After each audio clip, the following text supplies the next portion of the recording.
Hello അസ്സാമലൈക്കും എല്ലാവർക്കും പുതിയൊരു വീഡിയോയിലേക്ക് സ്വാഗതം. ഗോതമ്പ് പൊടിയും ശർക്കരയൊക്കെ ഉണ്ടെങ്കിൽ എളുപ്പത്തിൽ തയ്യാറാക്കാൻ പറ്റിയിട്ടുള്ള നല്ലൊരു 4 മണി പലഹാരത്തിൻ്റെ റെസിപ്പി ആയിട്ടാണ് ഇന്ന് വന്നിട്ടുള്ളത്. ഇതൊരു കേക്കിൻ്റെയൊക്കെ രൂപത്തിലാണ് കേട്ടോ തയ്യാറാക്കിയിട്ടുള്ളത്. വളരെ സിമ്പിളാണ്, അതുപോലെ തന്നെ നല്ല പഞ്ഞി പോലെ സോഫ്റ്റ് ആയിട്ടുള്ളതാണ് കേട്ടോ. കുറഞ്ഞ ചേരുവകൾ വെച്ച് മാത്രമാണ് ഇത് തയ്യാറാക്കിയിട്ടുള്ളത്. വളരെ കുറച്ച് ചേരുവകൾ മാത്രമാണ് കേട്ടോ ഇതിൽ നമ്മൾ ചേർത്തിട്ടുള്ളത്. ഇതിന് നമ്മൾ ഓവനോ ബീറ്ററോ ഒന്നും ആവശ്യമില്ല, നമുക്ക് സിമ്പിളായിട്ട് തന്നെ തയ്യാറാക്കിയെടുക്കാൻ പറ്റും. അപ്പോൾ ഇതെങ്ങനെ ഉണ്ടാക്കാൻ നോക്കാം.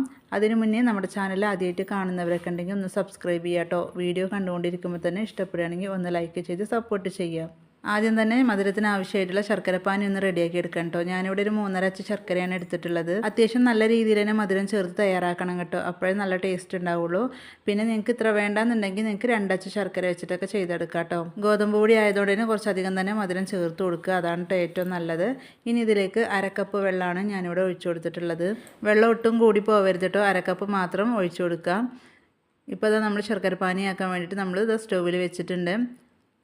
ശർക്കര ഇപ്പോൾ നല്ലപോലെ മെൽറ്റായിട്ട് വന്നിട്ടുണ്ട് കേട്ടോ. അപ്പോൾ ഇത്ര മതി. ഇനി നമുക്ക് ഫ്ലെയിം ഓഫ് ചെയ്യാം.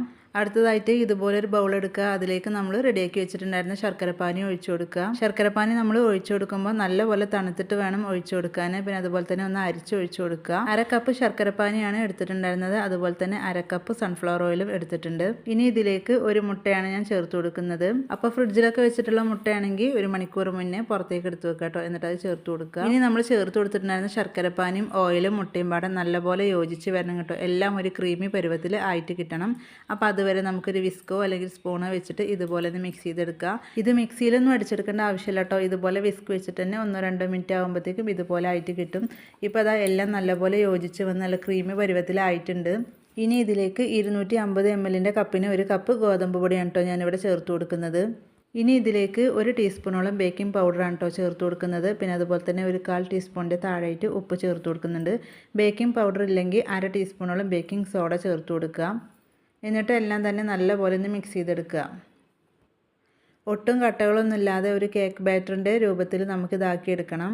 ശർക്കരപ്പാനിയും ഓയിലൊക്കെ ചേർത്തിട്ടുള്ള ആ ഒരു മിക്സിൽ നമ്മൾ ഈ ഒരു ഗോതമ്പ് പൊടി മിക്സ് ചെയ്തെടുത്തപ്പോൾ നല്ല തിക്കായിട്ടാണ് കേട്ടോ കിട്ടിയിട്ടുള്ളത്. കുറച്ച് ലൂസായിട്ടുള്ളൊരു ബാറ്ററാണ് ഇത് വേണ്ടത്, അതായത് കേക്കിൻ്റെ ബാറ്ററിൻ്റെ ആ ഒരു പരുവത്തിലായി കിട്ടണം കേട്ടോ. ഇതിപ്പോൾ നിങ്ങൾക്ക് കാണുമ്പോൾ തന്നെ അറിയാം, അത്യാവശ്യം നല്ല രീതിയിൽ തിക്കായിട്ടുള്ളൊരു ബാറ്ററാണ്. ഇതിപ്പോൾ ഒട്ടും കട്ടകളൊന്നും ഇല്ലാതെ നല്ല രീതിയിൽ തന്നെ മിക്സ് ചെയ്തെടുത്തിട്ടുണ്ട്. ഇനി ഇതിലേക്ക് നമുക്ക് പാൽ ഒഴിച്ചിട്ടാണ് കേട്ടോ മിക്സ് ചെയ്തെടുക്കേണ്ടത്. അപ്പോൾ നിങ്ങൾക്ക് പാലില്ലെങ്കിൽ വെള്ളം വേണമെങ്കിൽ ചേർത്ത് കൊടുക്കുക. പക്ഷേ പാലിൽ ചെയ്തെടുക്കുമ്പോഴാണ് ഒരു പ്രത്യേക ടേസ്റ്റ് കിട്ടുന്നത്. കാരണം നമ്മളിതിൽ വേറെ ഒന്നും ചേർത്ത് കൊടുത്തിട്ടില്ല, ഗോതമ്പ് പൊടിയും ശർക്കരയും മാത്രമാണ്. അപ്പോൾ പാലും കൂടി ചേർത്ത് കൊടുക്കുമ്പോഴാണ് ഒരു പ്രത്യേക ടേസ്റ്റ് വരുന്നത് കേട്ടോ. അപ്പോൾ പാൽ നിങ്ങളുടെ കയ്യിലുണ്ടെങ്കിൽ പാൽ തന്നെ ചേർത്ത് കൊടുക്കാൻ ശ്രദ്ധിക്കുക കേട്ടോ. അതില്ലെങ്കിൽ മാത്രം നിങ്ങൾ വെള്ളം ഒഴിച്ചിട്ട് ചെയ്യാം. അപ്പോൾ ഈ ഒരു പാൽ നമ്മൾ ചേർത്ത് കൊടുത്തിട്ടുള്ളത് പാക്കറ്റ് പാലാണ് കേട്ടോ, തിളപ്പിച്ചിട്ടൊന്നുമില്ല, ഡയറക്റ്റായിട്ടാണ് ചേർത്ത് കൊടുത്തിട്ടുള്ളത്. അപ്പോൾ പാലൊക്കെ ചേർത്ത് കൊടുക്കുന്നത് നമ്മളെടുക്കുന്ന പൊടിക്കനുസരിച്ചായിരിക്കും കേട്ടോ. പിന്നെ അതുപോലെ തന്നെ ശർക്കര പാനിയാക്കിയിട്ടാണ് നമ്മളിതിൽ ചേർത്ത് കൊടുത്തിട്ടുള്ളത്. ശർക്കര ചീകിയിട്ട് അല്ലെങ്കിൽ ശർക്കര പൊടി അങ്ങനെയൊക്കെ ചേർത്ത് കൊടുക്കുകയാണെങ്കിൽ കുറച്ചധികം തന്നെ പാൽ ഒഴിച്ചു കൊടുക്കേണ്ടി വരും. അപ്പോൾ ഞാനിവിടെ ചേർത്ത് കൊടുത്തിട്ടുള്ളത് 4 ടേബിൾ സ്പൂണോളം പാലാണ് കേട്ടോ ചേർത്ത് കൊടുത്തിട്ടുള്ളത്. ഒരുപാട് ലൂസാകരുത് ബാറ്റർ, അങ്ങനെയാണെങ്കിൽ നമുക്കിത് കറക്റ്റായിട്ട് ഉണ്ടാക്കിയെടുക്കാൻ പറ്റില്ല കേട്ടോ. ഈ ഒരു കൂട്ടിൽ ടേസ്റ്റിന് വേണ്ടിയിട്ട് അല്ലെങ്കിൽ ഫ്ലേവറിന് വേണ്ടിയിട്ട് വാനില എസൻസോ അല്ലെങ്കിൽ ഏലക്കപ്പൊടി ഒന്നും ചേർത്ത് കൊടുക്കുന്നില്ല കേട്ടോ, അതിൻ്റെ ഒന്നും ആവശ്യമില്ല. ഇത് ഇങ്ങനെ തന്നെ തയ്യാറാക്കിയിട്ടുണ്ടെങ്കിൽ മുട്ടൻ്റെ ആ ഒരു ടേസ്റ്റ് ഒന്നും മുന്നിട്ട് നിൽക്കില്ല കേട്ടോ, ആ ഒരു സ്മെല്ലും കാര്യങ്ങളൊന്നും ഉണ്ടാവില്ല. ഇപ്പോൾ അത് നല്ലപോലെ മിക്സ് ചെയ്തിട്ടുണ്ട്. നമ്മുടെ ബാറ്റർ ഇവിടെ റെഡി ആയിട്ടുണ്ട്. കറക്റ്റ് കേക്കൊക്കെ ഉണ്ടാക്കുന്ന ആ ഒരു ബാറ്ററിൻ്റെ ആ ഒരു പരുവത്തിലായി കിട്ടിയിട്ടുണ്ട്. ഇനി നമുക്ക് കേക്ക് ടിന്നിലേക്ക് ഒഴിച്ചു കൊടുക്കാം. അപ്പോൾ ഇതുപോലെ കേക്ക് ടിൻ ഇല്ലെങ്കിൽ സ്റ്റീലിൻ്റെ പാത്രമാണെങ്കിലും കുഴപ്പമില്ല കേട്ടോ. അപ്പോൾ ഈ ഒരു കേക്ക് ടിന്നിൽ ബട്ടർ പേപ്പറൊക്കെ വെച്ച് കൊടുത്തിട്ടുണ്ട് കേട്ടോ. ഇനി അതില്ലെങ്കിൽ മൈദപ്പൊടി ഇട്ടിട്ടൊന്ന് തട്ടി കൊടുത്താലും മതി. എന്നിട്ട് നമ്മുടെ ബാറ്റർ ഇതിലേക്ക് ഒഴിച്ചു കൊടുക്കാം. ഇപ്പോൾ നമ്മുടെ മുഴുവനായിട്ടുള്ള ബാറ്റർ ഇതിലേക്ക് ഒഴിച്ചു കൊടുത്തിട്ടുണ്ട്. ഇനി ഇതുപോലെ ഒന്ന് ടാപ്പ് ചെയ്ത് കൊടുക്കുക ഒരു 3-4 തവണ. അതിൻ്റെ ആ ഒരു എയർ ബബിൾസൊക്കെ ഒന്ന് പോയി കിട്ടാൻ വേണ്ടിയിട്ടാണ്.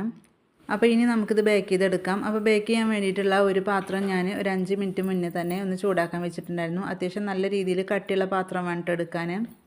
അപ്പോൾ അതിൻ്റെ അകത്തൊരു റിങ് വെച്ച് കൊടുത്തിട്ട് അതിൻ്റെ മുകളിലേക്ക് ഇത് ഇറക്കി വെച്ച് കൊടുക്കുക. എന്നിട്ട് നമുക്കിത് അടച്ചു കൊടുക്കാം. ഇനി ഇതിൻ്റെ മുകളിലേക്ക് ഒരു വെയിറ്റ് വെച്ച് കൊടുക്കുക. ഇപ്പോൾ അതാ ഏകദേശം ഒരു 40 മിനിറ്റ് ആയിട്ടുണ്ട്. നമുക്കിനി തുറന്ന് നോക്കാം. ഇപ്പോൾ അത് അത്യാവശ്യം നല്ല രീതിയിൽ തന്നെ ആയി കിട്ടിയിട്ടുണ്ട് കേട്ടോ. ഇനി നമുക്കൊന്ന് കുത്തി നോക്കാം. അപ്പോൾ ഇതിൻ്റെ ഉൾവശം കുക്കായിട്ടില്ലെങ്കിൽ വീണ്ടും ഒരു 5 മിനിറ്റ് ഒന്ന് അടച്ച് വെച്ചാൽ മതി കേട്ടോ. അപ്പോൾ ഇത് നല്ലപോലെ കുക്കായിട്ടുണ്ട്, നല്ല ക്ലീൻ ആയിട്ട് തന്നെ കിട്ടിയിട്ടുണ്ട്. അപ്പോൾ നിങ്ങൾക്ക് കാണുമ്പോൾ തന്നെ അറിയാം അത്യാവശ്യം നല്ല രീതിയിലൊന്ന് പൊങ്ങി വന്നിട്ടുണ്ട്. അപ്പോൾ ഈ ഒരു പാത്രത്തിൽ നിന്ന് ഇതെടുത്ത് മാറ്റിയിട്ട് നമുക്ക് തണുക്കാനായിട്ട് വെക്കാം. അപ്പോൾ നമ്മുടെ ഒരു പലഹാരം നല്ലപോലെ തണുത്ത് വന്നിട്ടുണ്ട് കേട്ടോ. ഇതിൻ്റെ ആ ഒരു സൈഡ് വശമൊക്കെ ചെറുതായിട്ടൊന്ന് വിട്ട് വന്നിട്ടുണ്ട്. അത്യാവശ്യം നല്ല രീതിയിൽ തണുത്തതിൻ്റെ ശേഷം മാത്രം ഈ ഒരു പാത്രത്തിൽ നിന്ന് മാറ്റുക കേട്ടോ.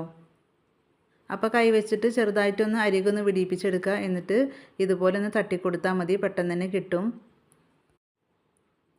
ഇപ്പോൾ അതാ അടിപൊളിയായിട്ട് കിട്ടിയിട്ടുണ്ട് കേട്ടോ. ഇതിൻ്റെ ഒരു അടിവശം ഒന്നും കരിഞ്ഞിട്ടൊന്നുമില്ല, നല്ല പെർഫെക്റ്റ് ആയിട്ട് തന്നെ കിട്ടിയിട്ടുണ്ട്.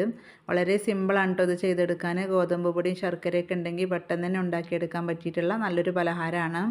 അപ്പോൾ നമുക്ക് വൈകുന്നേരം ചായയുടെ കൂടെ കഴിക്കാനൊന്നും ഇല്ലെങ്കിൽ ഗോതമ്പ് പൊടിയും ശർക്കരയൊക്കെ ഉണ്ടെങ്കിൽ ഇതുപോലെയൊക്കെ ഒന്ന് തയ്യാറാക്കി നോക്കാം കേട്ടോ. അപ്പോൾ ഇത് നമുക്കൊന്ന് കട്ട് ചെയ്ത് നോക്കാം. ഇതിൽ പിന്നെ നമ്മൾ ഒരുപാട് മുട്ടയും ചേർത്ത് കൊടുത്തിട്ടില്ല, ഒരു മുട്ട മാത്രം കേട്ടോ ചേർത്ത് കൊടുത്തിട്ടുള്ളത്. 1 കപ്പ് ഗോതമ്പ് പൊടിക്ക് 1/2 കപ്പ് സൺഫ്ലവർ ഓയിലും 1 മുട്ടയാണ് ചേർത്ത് കൊടുത്തിട്ടുള്ളത്. അപ്പോൾ അത് കറക്റ്റ് അളവാണ് കേട്ടോ. ഇത് കട്ട് ചെയ്യുമ്പോൾ തന്നെ നിങ്ങൾക്കറിയാം എത്രത്തോളം സോഫ്റ്റ് ആണെന്നുള്ളത്. പിന്നെ ഇത് ചൂടോടുകൂടെ വേണമെങ്കിലും കഴിക്കാം, ഇനി നല്ല തണുത്തിട്ട് വേണമെങ്കിൽ അങ്ങനെയും കഴിക്കാം കേട്ടോ. ഇനി ചൂടോടുകൂടെ കഴിക്കുകയാണെങ്കിൽ മുട്ടയുടെ ആ ഒരു ടേസ്റ്റോ കാര്യങ്ങളോ ഒന്നും ഉണ്ടാവില്ല. അപ്പോൾ ഇതേ രീതിയിൽ ചെയ്ത് നോക്കിയിട്ടില്ലെങ്കിൽ തീർച്ചയായും ഒരു തവണ ചെയ്ത് നോക്കട്ടോ. ഗോതമ്പ് പൊടിയൊക്കെ ആയതുകൊണ്ട് തന്നെ കുറച്ച് ഹെൽത്തിയാണ്. അപ്പോൾ ഇതിൻ്റെ ഒരു പീസ് നിങ്ങൾക്ക് കാണുമ്പോൾ തന്നെ അറിയാം, ഉൾവശമൊക്കെ നല്ല പെർഫെക്റ്റ് ആണ്, നല്ല സ്പോഞ്ചി ആയിട്ട് ഇരിക്കുന്നുണ്ട്. അപ്പോൾ ഇത്രേ ഉള്ളൂ കേട്ടോ നമ്മുടെ ഇന്നത്തെ ഒരു വീഡിയോ ഇഷ്ടപ്പെട്ടാൽ ഒന്ന് ലൈക്ക് ചെയ്യുക, നിങ്ങളുടെ അഭിപ്രായങ്ങൾ അറിയിക്കുക, ഫ്രണ്ട്സിനും ഫാമിലിക്കും ഷെയർ ചെയ്ത് സപ്പോർട്ട് ചെയ്യുക.